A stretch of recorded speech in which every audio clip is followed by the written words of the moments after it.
Hi, my name's Zora, and the man I loved, the one who swore to protect me. He leaned in, smiling, and pushed me off a cliff, because to him, a woman in a wheelchair wasn't a wife. I wasn't a person, just a problem to erase. But what Clay didn't know, someone saw everything, and I didn't die, not even close. I came back, with every secret he tried to bury, and by the end, he'd be the one praying for mercy. Before we begin, what time are you listening to this, and where in the world are you? Drop a comment below. You're about to hear the truth he never thought would surface. Let's begin. The trees rustled like whispers that morning. Leaves had just begun to turn, yellow edges curling like paper secrets. Clay wheeled me to the porch, a travel mug in his hand and that grin on his face, the one he always wore when he'd already made up his mind. "It'll be good for you, Z," he said. "Air like this, you'll feel born again." I remember nodding, slowly, not because I agreed, but because that's what you do when someone's already decided how you're supposed to feel. He packed light, 2 bags, both his, said he'd already stocked the cabin. I asked if we were meeting anyone there. He paused, just for a second too long, then smiled. "Nope, just you, me, and the trees." I should have asked more questions, should have insisted on bringing my own bag, but I wanted to believe him, that maybe, finally, he wanted time alone with me. Not for show, not for penance, but for us. The drive took hours. Up winding gravel roads, the signal dropped somewhere past the 3rd ridge. I watched as bars on my phone vanished. First 3, then 2, then nothing. Dead silence. Clay chuckled. "Now that's freedom." I glanced at him. "You forgot your phone?" "Didn't forget," he replied. "Left it in the glove box, intentionally." I turned back to the window, watching birch trees blur past. That knot in my chest pulled tight. He'd done this before, the off-the-grid thing, usually after a fight, usually when I'd caught him lying, but this time I hadn't said anything. He said I was too tense lately, that I needed to recalibrate my nervous system. He'd been reading books, apparently, about trauma, mind-body connection, healing in nature. I wanted to scream, but instead, I nodded again, like I always did. He pulled the SUV to a stop near a worn wooden post. "Overlook Trail, 0.4 miles. "I'll push," he said. I didn't have a choice. The path narrowed as we moved forward. Roots tangled beneath the soil, and I could hear him muttering as he navigated. Sweat beaded on his brow. He didn't speak much, just grunted now and then, adjusting his grip on the handles behind my chair. My ring glinted in the light. I caught my own reflection in it. Tired eyes, jaw tight, but still, wearing it, still holding on. He finally stopped. We were at the edge. The overlook curved out into open air. Below us, a deep ravine splashed with copper trees, the kind of view that makes you forget you're breathing. "Beautiful," I whispered. "Yeah," he said softly. "Almost makes you forget everything else." I felt his hands grip the handles tighter. "Zora," he said, crouching down beside me. "Do you remember that night at the lake, before everything went sideways?" I blinked. "The fireworks?" He nodded. "You laughed so hard you cried." I did remember. Barefoot on a dock. Wine? No wheelchairs, just us. "I miss that version of us," I said. He smiled again, but it didn't reach his eyes. "Yeah," he said, standing up straight. "Me too." Then he leaned in, like he was about to kiss my cheek. Instead, he whispered, "Good luck, babe." And the world tilted. It happened so fast. The chair jolted forward. My hands grabbed for the armrests, instinctively. But there was no stopping it. No catching the fall. Air rushed past my ears. My heart slammed against my ribs. I didn't scream. I couldn't. And then, a flicker. Just beyond the cliff's edge, above us, in the trees. Movement, not an animal. Someone, watching. And when I opened my eyes, I wasn't dead, But I wasn't alone either. There was no sky above me, no sun, no trees, just a low ceiling of plywood planks and dim light bleeding through a cracked lantern on the floor. I blinked hard. Once. Twice. My ears rang. My body ached. The last thing I remembered was the edge, the sharp breath before the fall, and Clay's voice in my head like rot. "Good luck, babe." I didn't know what to expect after that. But this was not death. "You fell," a man's voice said. Steady, low, too calm. I turned my head slightly. A face hovered nearby. Tired eyes, scruffy beard, salt and pepper hair pulled back messily. He looked like someone who lived with the woods, not in them. He knelt a few feet from where I lay on an old camping mat, not touching me, just watching. I tried to speak, but my throat scraped raw like I'd swallowed gravel. He handed me a tin cup. "Just water." I took a small sip. Cold, metallic, real. "Where am I?" My voice barely made it out. "Safe," he said. "For now." Not exactly reassuring. I glanced around. The place was small, like a hunting shelter or emergency storm bunker. Wooden walls, packed dirt floor, no windows, a few crates, canned goods, sleeping bag rolled neatly in a corner. I tried to sit up. Pain shot through my left shoulder and side. My legs, still paralyzed, still mine. But my wheelchair? Gone. I looked at him again. "Who are you?" "Ansel," he said. No last name, no further explanation. I waited. Nothing. Just the flicker of a candle behind him. I should be in a hospital." "You weren't bleeding out," he replied, like that settled it. "I cleaned your wounds. You were unconscious about 4 hours." That couldn't be right, could it? I tried to think past the pounding in my skull. "Why didn't you call someone?" "There's no reception up here. And no signal in the valley either. Not for miles." That part at least I believed. Clay had mentioned it on the way up. "Off-grid, just us and the trees today." How romantic. I swallowed another sip of water, then laid back slowly. My ribs throbbed. My skin stung in places. My heart hadn't stopped racing since the second the wheels left the edge. "Why were you out there?" I asked. Ansel didn't answer right away. He just sat back on his heels and looked toward the door, thick wood, padlocked from the inside. "I live nearby," he said finally. "I heard something. Got curious." Not a full answer. Not a lie either. He stood and walked to a small shelf, rummaging quietly. I studied the space again. Too clean. No cobwebs. No clutter. A half loaf of bread wrapped in cloth. A pile of books. A lantern with fresh batteries. Everything felt ready, prepared. I tried to mask the chill that crawled through me. He returned with a small packet, bandages and ointment. "Let me check your side," he said. "I'll keep it quick." I let him, for now. His hands were steady, but I watched his eyes. "Name's Zora," I said. "I know." My stomach dropped. "What?" "I saw the necklace, monogrammed." I touched my collarbone. The chain was still there, cool against my skin. CZH. Clay had it made the first year we were married. "In case you ever get lost?" he'd joked. Ansel didn't smile, just applied the ointment and rewrapped my side with medical tape, firm but gentle. Then he moved away again. "You're lucky," he said, not looking at me. "You hit the slope before the rocks." I didn't feel lucky. We sat in silence after that. I let my eyes drift shut, just for a moment.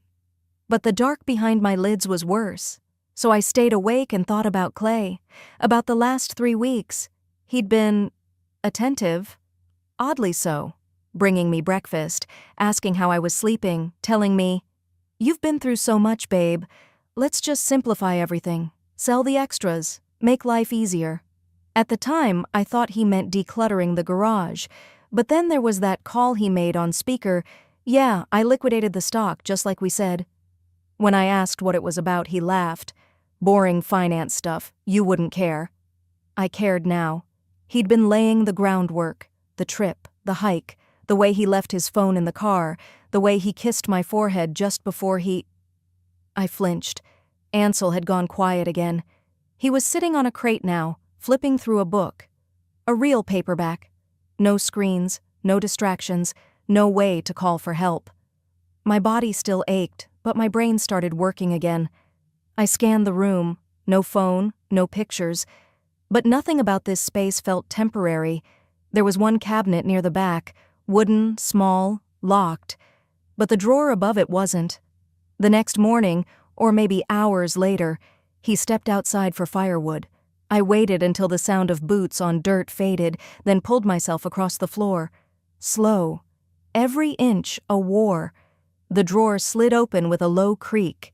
Inside, matches, a pen, a half-used notebook, and a folder. One photograph, slipped between receipts and a local hiking map. I froze. It was me, my wedding, 3 years ago, taken from a distance, like with a zoom lens. My ivory dress, my arm looped in clays. The angle was all wrong, like someone had been hiding behind the trees. And standing off to the left, barely visible in the blurred background, a shadow of a man. The same eyes, the same beard. Ansel. My mouth went dry. That was the moment I stopped feeling rescued and started feeling hunted. The air inside the bunker shifted the moment I slid the photo back into the drawer. I didn't slam it. I didn't make a sound. But something inside me, some instinct older than trust, stood upright. When Ansel returned, carrying a bottle of water and a folded wool blanket, I didn't waste time pretending.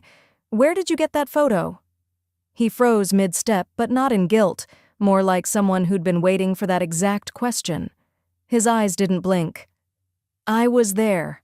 I narrowed mine. "At my wedding?" He placed the blanket down slowly and nodded. Not as a guest. I watched because I needed to see him again. I stared. The words scratched against my skin like sandpaper. Not because I didn't believe him, but because a part of me already knew.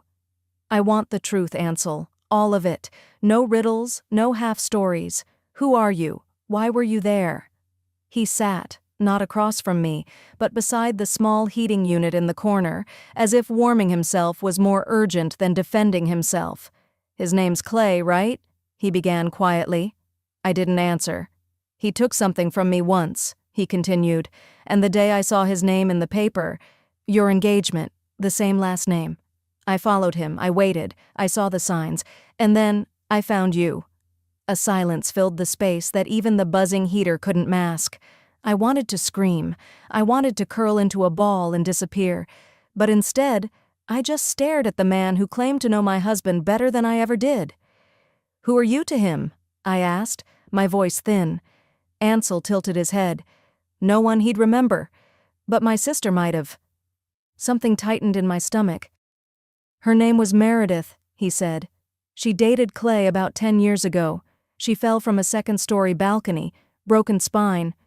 They said it was an accident, but Clay disappeared a month later. Clean cut." I closed my eyes. I could hear Clay's voice again in my head. Sarcastic, dismissive, always just sweet enough to confuse you. "You really think I need your name on anything? You've already got me, baby. That's all you need." He said that when I mentioned drafting a will. We were barely 3 months into marriage. I'd laughed it off at the time. I thought it was romantic. Twisted, maybe, but romantic. Now it sounded like a threat I'd been too naive to hear. "You've been watching him this whole time?" I whispered. "Long enough to know he repeats himself," Ansel muttered. "New cities, new women, same patterns. You weren't the first, Zora." I looked down at my wrist, still bruised beneath the gauze. "And you... what? Stalked my wedding? Waited until he tried something again?" Ansel didn't respond.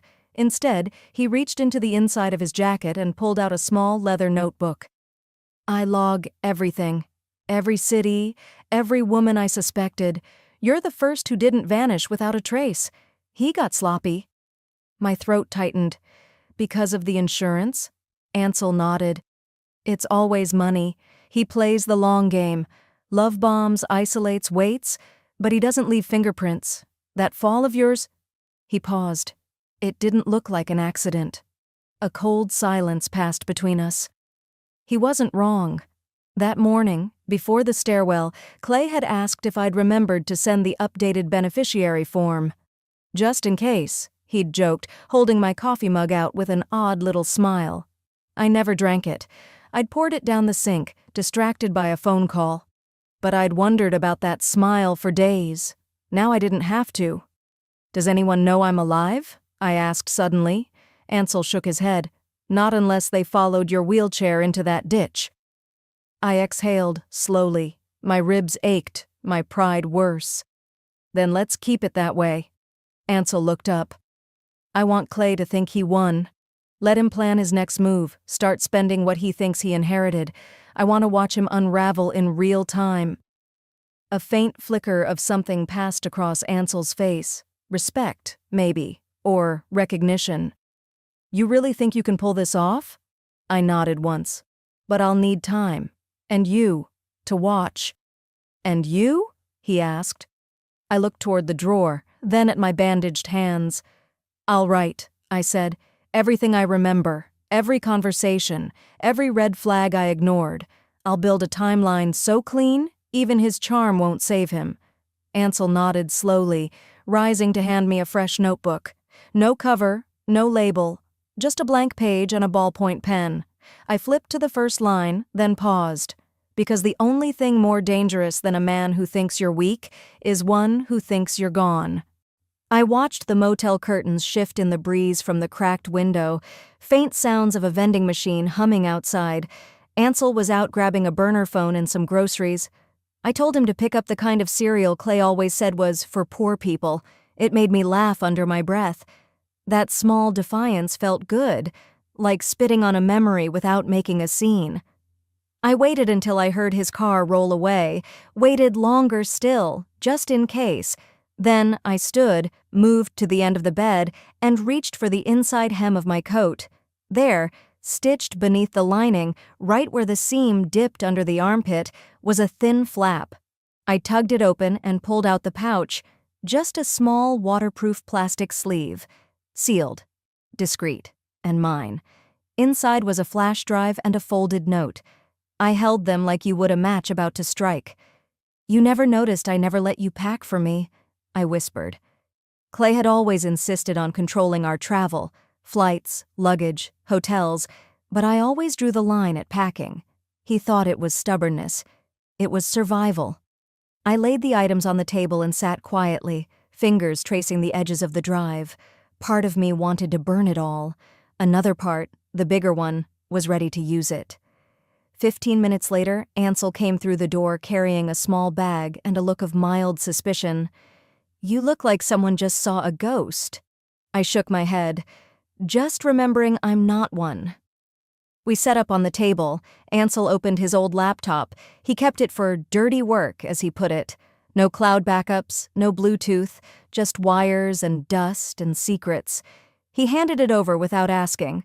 I plugged the drive in. I could feel my pulse in my neck. The screen blinked to life. First folder, photos. I clicked. There he was, Clay, at a country club gala in Carmel, at a tech conference in Vegas, at a ski resort with men I didn't recognize. No dates lined up with our shared calendar, no mention of these in any of the business trips I cooked for, and in every single photo I wasn't there. Not even a whisper of me. Then came the folder labeled Docs. Inside, insurance policies. Multiple. My name scribbled onto them like a post-it, forged digital signatures. It looked official, until you really looked. And then, the last file. I hovered my finger over the video clip named Living Room Cam 4am.move. "Zora," Ansel said gently. "You don't have to." "I do," I said, and clicked. Clay's voice filled the room. "I'll get the payout before Thanksgiving." "No, she's practically half gone already. What's a few stairs and some timing?" The voice on the other end was muffled. Clay laughed. "Don't worry, the will's already done. And if she gets mouthy again, well, that's what pain meds are for." I sat still. Then I closed the lid. There were no tears, just clarity. I wasn't crazy, I said softly. I was right on time. Ansel sat across from me, slowly nodding. I've been watching him a long time, Zora. But you were in the belly of the beast. I was taking notes. I pulled out the second envelope, from my wallet this time. Inside, a list I'd started months ago. Names, dates, things that hadn't added up. Notes in my own shorthand, the kind Clay never bothered to learn. We spent the next hour building the real list. The contractor Clay borrowed 50 grand from. The elderly neighbor whose signature showed up on our second mortgage, though she swore she never signed anything. Clay's employer, who hadn't seen me at a company event since our wedding, though my name was always listed on the RSVPs. And my attorney, well, my former attorney, who hadn't returned a call in over 2 months after I asked to change beneficiaries. Who are we missing? Ansel asked. I stared at the names. People like us, people who got close. And didn't see it coming. I looked up at him. We're not hiding anymore. We're building a case. He leaned back, a flicker of something that looked like respect crossing his face. So what now? I stared out the window, the motel sign buzzing against the dusk. We let him win, I said quietly. Ansel frowned. Come again? We let him believe he's won, that I'm gone, that he's free to celebrate, to lie, to slip. You want to feed the lie? I nodded slowly. Exactly. I stood, walked over to the mirror and stared at my own reflection. The woman looking back at me wasn't broken. She wasn't missing. She was plotting. I turned to Ansel, voice low but steady. Because the more he celebrates, the deeper I'll be when I cut the strings. Ansel had stepped out early that morning, saying he needed to check on something in town. I didn't ask questions. I trusted his instincts. Always had. I stayed behind, organizing the last of our digital files, labeling each folder with a quiet clarity I hadn't felt in years. There was a stillness to the room, the kind that only comes after the worst has already happened and you've stopped pretending to fix it. The screensaver on the laptop flickered once before dimming. I leaned back in the old wooden chair, its joints creaking softly beneath me, and closed my eyes. That's when I heard the door creak open. His footsteps were uneven. He must have walked a long way. Zora, he called softly. You might want to see this. He handed me a folded local newspaper, the ink still fresh. Front page. Tragic fall claims local woman's life. Husband mourns the love of his life. My hand stayed still on the edge of the page. But my breathing? It changed. Deeper. Slower. So, I murmured, he told them I slipped. Ansel didn't respond at first. He pulled out a chair across from me and sat down, elbows on knees, face drawn.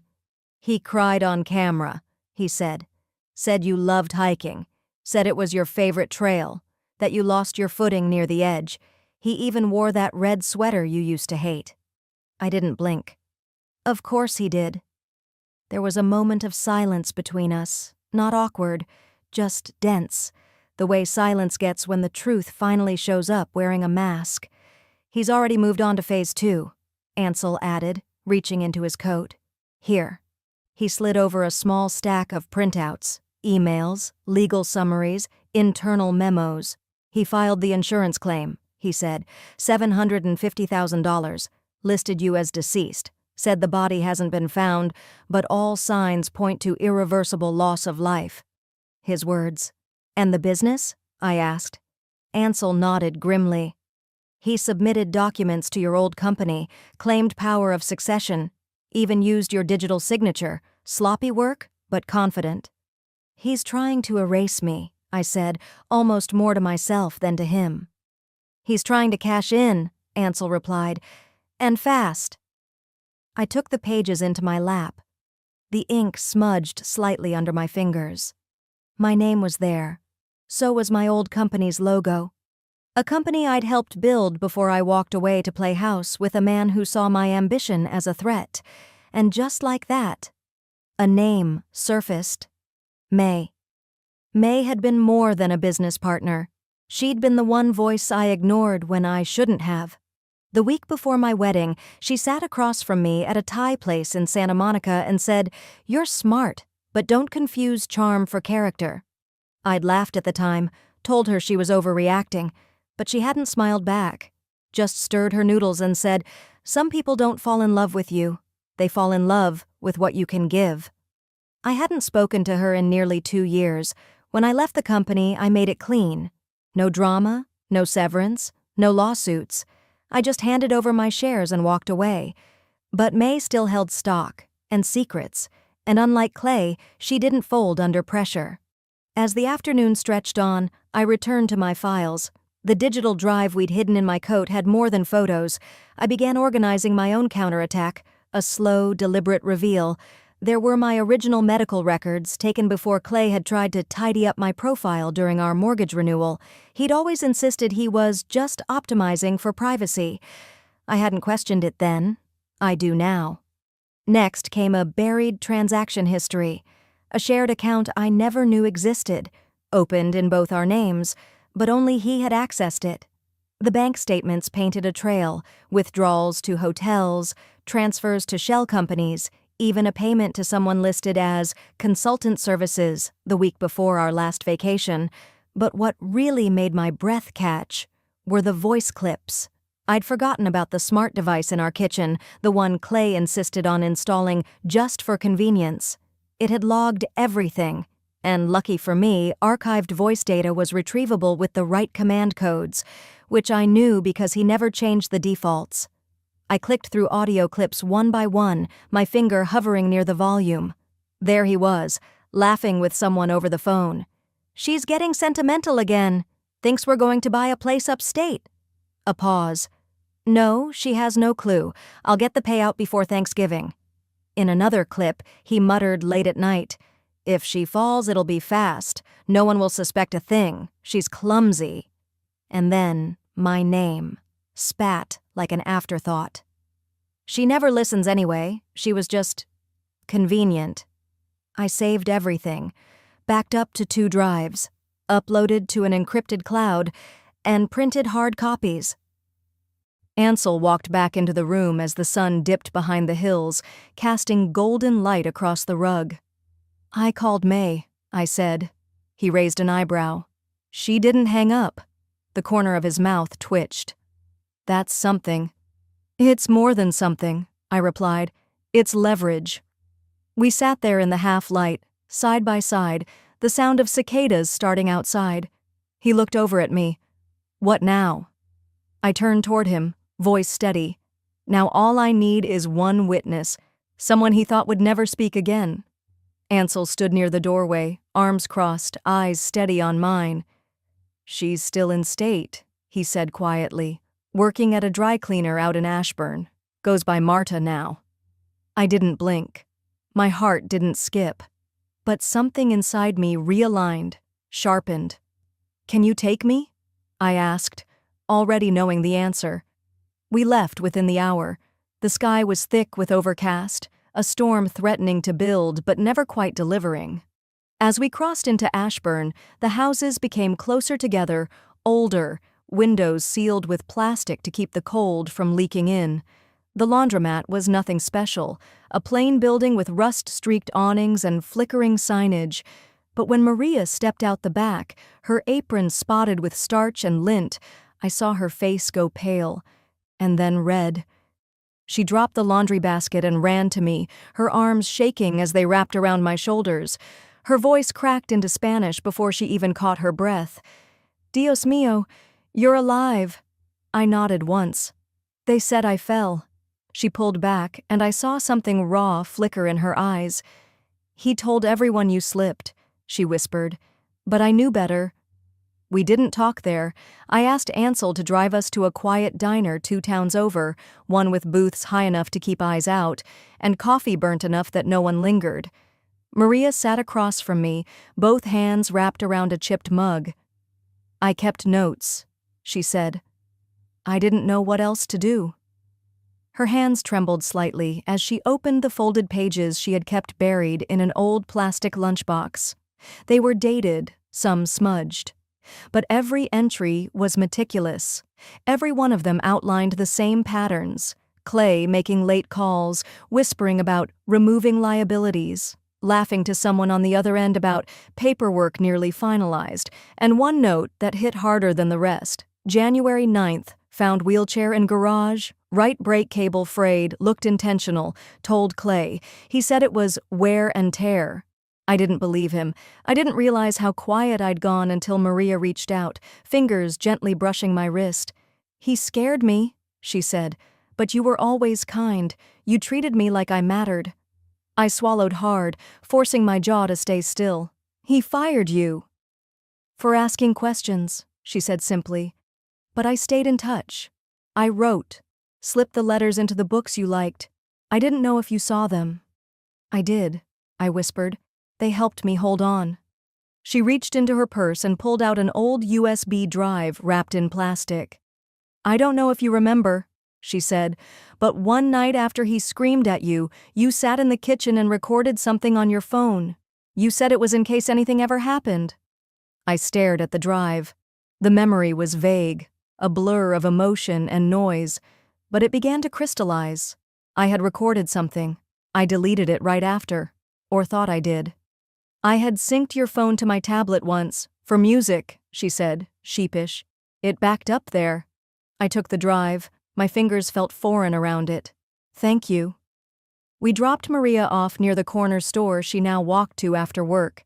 She hugged me again before she left, whispering, "Be careful. He has no soul." That night, back in the safe house, I plugged the drive into the laptop. Ansel sat nearby, sipping black coffee, silent. I clicked the file, and there I was. My own voice, scratchy but strong from months ago. "If anything ever happens to me, look at Clay," I said on the recording. "He's charming to death, and I mean that." I hit pause. We both sat still. The fire in the little stove crackled once, filling the silence, and then, without saying anything, I opened Clay's public profile. There he was, in a new charcoal suit, standing beside a rented yacht. Caption, "Moving forward with grace." He even tagged the life coach who'd once advised him on letting go of dead weight. I leaned back, folded my arms. "Enjoy it while it lasts," I said aloud, because this time, I wasn't coming back to roll in quietly. The air in the room was cool but heavy, like it knew what was coming. I'd been sitting at the small desk Ansel brought in, no fancy leather chair, no distractions, just the laptop, a spiral notebook, and a burner phone. I reread the last email draft for the third time before hitting save, because I'm coming back, Clay, and this time, I won't be rolling in quietly. After that last word, I just sat there. My fingers stopped moving, but my mind raced. What if I wasn't the only one?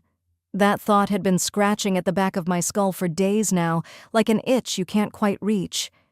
I looked over at Ansel, who was organizing folders in a milk crate on the floor. He was quiet, focused, trustworthy. I took a breath. "Ansel," I said, keeping my voice even, "do you remember that comment thread you sent me last week?" He nodded without looking up. "The one from the advocacy forum?" "Yeah. The one where someone mentioned a man who charms, isolates, controls, then vanishes after the fall. Can you find it again?" Within 10 minutes, he had it up on the screen. My eyes zeroed in on the name, Marybeth J71. The post was dated 4 years ago. The woman never named him outright, but every word hit too close. Same job title, same city, same initials, CT. She described a fiancé who made her feel chosen, introduced her to his wealthy connections, then slowly started cutting her off from everyone.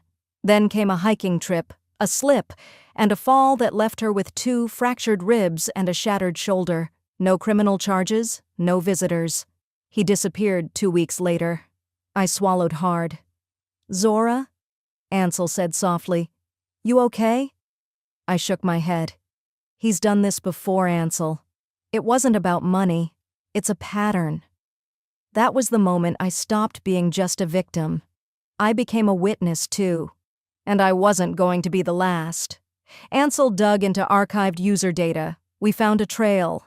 Turns out, Mary Beth J71 had gone dark right after the post, but one of her old comments linked to a food co-op email list in a small Oregon town. It took Ansel 23 minutes to trace it. When he turned the laptop around, I saw it. There she was. Older now, eyes guarded, still breathing. I typed a message. Simple, respectful. Hi, Mary Beth. I think we may have something painful in common. I'm not asking for anything, just truth. We didn't expect a response right away, so we made coffee. We sat in silence, watching the steam curl out of our mugs. Then the ping came. I'll speak. Off record. But I'm not doing this alone. The next day, we met her in a church parking lot just outside of Eugene. She stayed in her car at first, arms crossed. I understood. Her face lit up with disbelief when she saw me stand, with no wheelchair. She cracked her window an inch. "Zora?" she said quietly. I nodded. "It's me." She opened the door and sat on the edge of her seat like she wasn't sure this was real. I could see her hand tremble slightly on her knee. "He said you died." I lowered my gaze. "He told a lot of people that." She looked away and exhaled. I knew it wasn't an accident. He left me bleeding out at the base of a cliff and told EMTs I was trying to take my own life. The details came out slow, fragmented, but every piece matched. The love bombing, the financial grooming, the same phrases, the same fake sympathy, the same cold silence afterward. She handed me a flash drive and said, "I kept these in case I ever needed to explain myself. Voicemails, emails, the tone, the manipulation, it's all in there." I didn't cry. I couldn't. I was too full of fire. When we got back to the safe house, Ansel backed up the files. I sat down with my old phone. Yes, that phone. I used to keep a voice recorder app for work notes and late-night journal rambles. One entry popped up from 2 years ago. A scratchy memo backed up by Maria, forgotten until now. "If anything ever happens to me, look at Clay. He's charming to death, and I mean that." I closed my eyes. My own voice from the past was louder than ever. "That night," I wrote. "Not to Clay, not this time. I wrote to the people who believed in him, insured him, funded him, and co-signed his smile. If you're reading this, it means you've bet your reputation on a man you don't truly know. Attached, you'll find a set of documents, Maria Alvarez's affidavit, hidden security footage, my own medical records, a financial discrepancy report, voice recordings, both mine and another woman's. Her name is redacted, but her pain won't be. You trusted him. I did too. Ask yourselves this: if I'm dead, why am I still documenting this?" I didn't sign my name. Ansel helped print the copies and package them in black envelopes. We hand-delivered 2 to regional offices, one to his primary investor, one to the legal compliance board. Clay's copy would arrive last. Back at the safe house, I called Maria. I asked her to stay nearby, just in case. She agreed, her voice calm but clear. "You're not alone this time." As the sun dipped behind the trees, I stared at the window. My heart wasn't pounding anymore. It was steady, focused. "I want him to see the fire," I whispered, "before it burns everything he touched." The sky turned from lavender to deep slate. I watched Ansel set the final timer on his phone. "And the first spark," I said quietly, almost to myself, "would land in his inbox tomorrow at 9 a.m. sharp." I didn't sleep that night. I didn't even try. I sat on the edge of the couch with the TV off, the laptop shut, the lights dimmed low, just watching the glow of dawn push its way through the blinds. Every breath felt intentional, every second was counted, and when the clock hit 9 a.m. on the dot, I whispered to myself, "Let's see if he still likes being the center of attention." Across town, Clay was just stirring, but he didn't rise to the peaceful chirp of birds or the warmth of sunlight.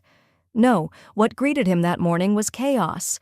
According to his assistant, he looked hungover, though he hadn't touched a drink in days. His inbox jammed, voicemails full, texts endless. And then came the subject line that made his hands tremble: "Missing person not so missing." He tapped it open. There I was, alive.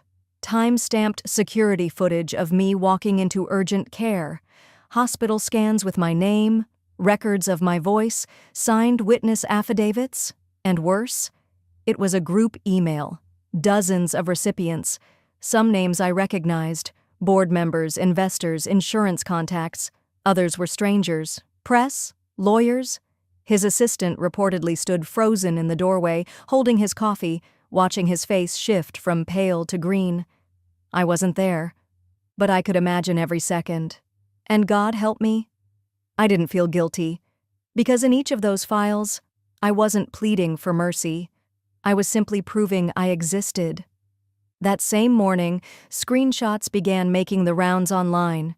A few influencers must have caught wind, because suddenly old clips of Clay crying on camera, giving televised interviews about loss and justice, were placed side by side with those same time-stamped images of me walking out of the ER. Someone dug up his GoFundMe campaign, another posted an excerpt from his TED Talk on overcoming grief, and by noon, a new tag was trending. She survived, silently under it, survivors began chiming in. Not just women, men too. One by one, messages rolled in. He tried the same with me. Different name, same pattern. My cousin dated him years ago. He ghosted after she lent him $14K. Clay Templeton thought he moved to Arizona after that scandal. The digital wildfire spread fast. His company's PR team pulled all his past interviews from YouTube. By 3 p.m., the board issued a statement. Effective immediately, Clay Templeton has been removed from all public-facing duties pending internal investigation. The same people who used to protect him now needed distance. I turned my phone over on the table, let the silence fill the space. Around 4 p.m., it buzzed once, an unknown number. I didn't pick up, because it wasn't meant to ring. Instead, a few seconds later, Clay heard a different kind of response, a recording, my voice, calm, composed, final. You always liked being the center of the story, Clay. So here it is, yours ends now. Ansel was the one who helped me set that up. I didn't want to risk contact. I didn't want any more apologies. No last-minute justifications, just an ending, or at least, the beginning of one. By dusk, Maria was safe. Ansel drove her out to meet a legal contact just outside the city, someone who'd handled whistleblower protection cases before. I trusted him, and I trusted her. I waited in the lobby while they reviewed her affidavit and notarized the packet. It took almost 2 hours. I sat quietly, sipping lukewarm coffee from a vending machine, trying not to fidget. When Ansel finally stepped out, he didn't say anything at first, just nodded. She's clear, it's in. I exhaled, slowly, like I hadn't breathed in weeks. We drove back in silence, but not the kind that suffocates.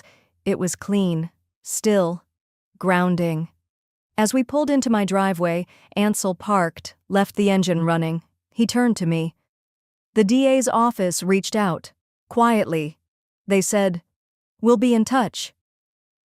I didn't smile. Not exactly, but I felt something shift in my chest, something warm, quiet, and sharp. Readiness.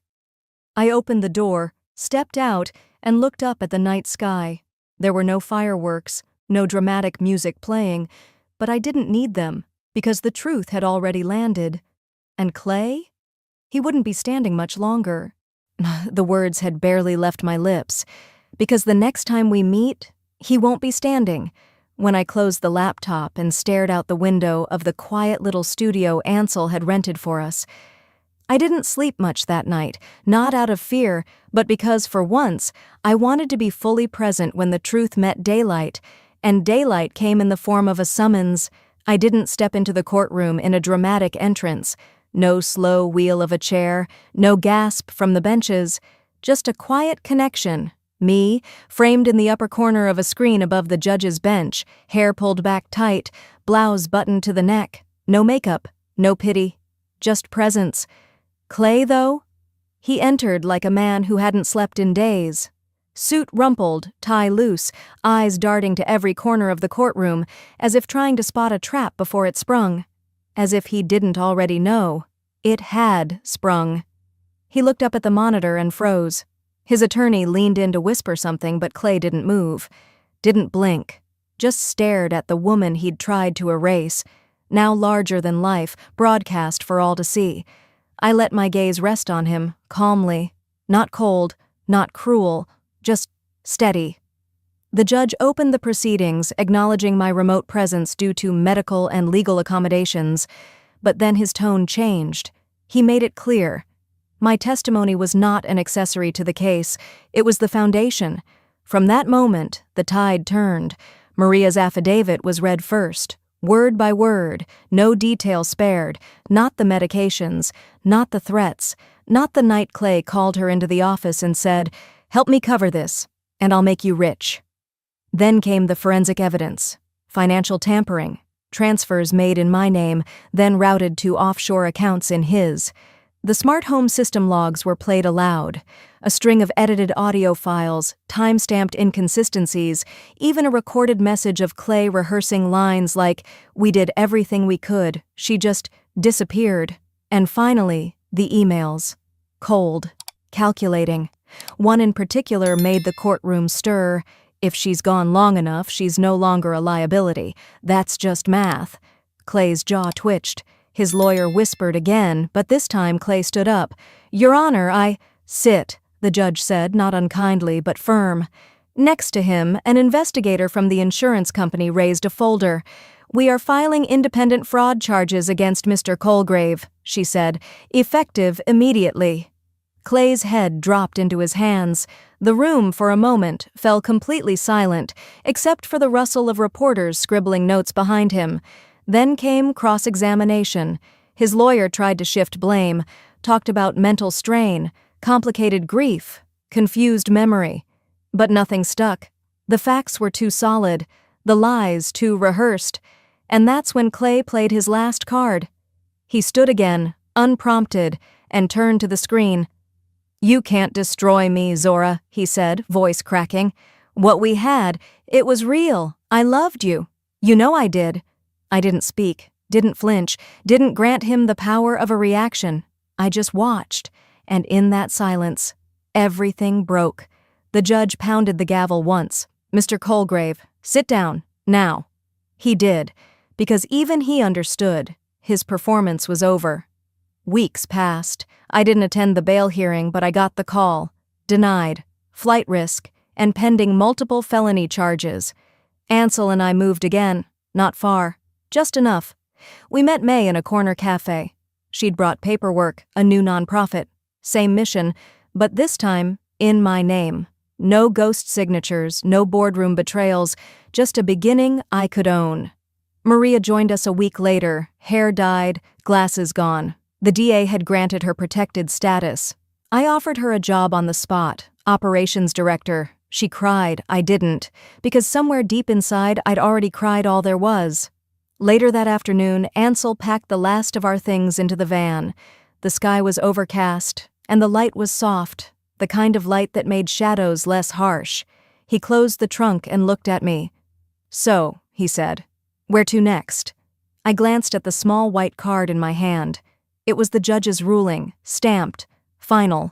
I folded it, tucked it into my coat pocket, and smiled. Someplace with no cliffs. He chuckled. "That's fair." As we pulled away, I looked out the window, not back, but forward, toward something that hadn't existed for a long time. Not revenge, not redemption, just peace. And maybe that was the real story. Because survival alone isn't a story. It's what you choose to do with it, and I've only just begun.